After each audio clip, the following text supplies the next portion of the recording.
ఆర్య రీసెంట్‌గా వెస్ట్ బెంగాల్‌లో ఒక కేసు అయింది. ఆ కేసు ఏంటంటే ఒక 14 సంవత్సరాల అమ్మాయి 25 సంవత్సరాల అబ్బాయికి పెళ్లి చేసుకుంది. సో, మనకు ఇండియాలో ఉన్న చట్టాల ప్రకారం ఒక 14 సంవత్సరాల అమ్మాయి పెళ్లి చేసుకోవడం అనేది చట్టపరంగా నేరం. 14 సంవత్సరాల అమ్మాయి అయినా గానీ, అబ్బాయి అయినా గానీ నేరం. అది పాక్సో యాక్ట్ కింద నేరం.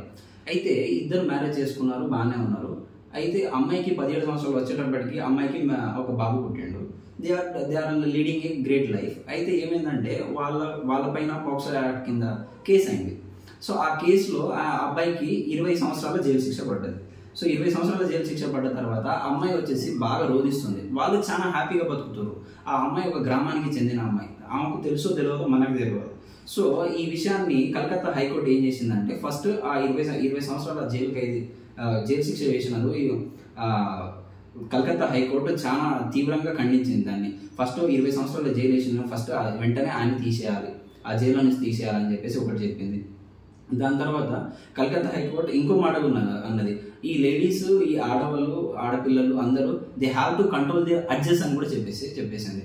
సో ఈ విషయాన్ని సుప్రీంకోర్టు సుమోటోగా తీసుకుంది. సుమోటో అంటే taking it self. If nobody can complaint even though Supreme Court has to take it self, that is called as suo motu.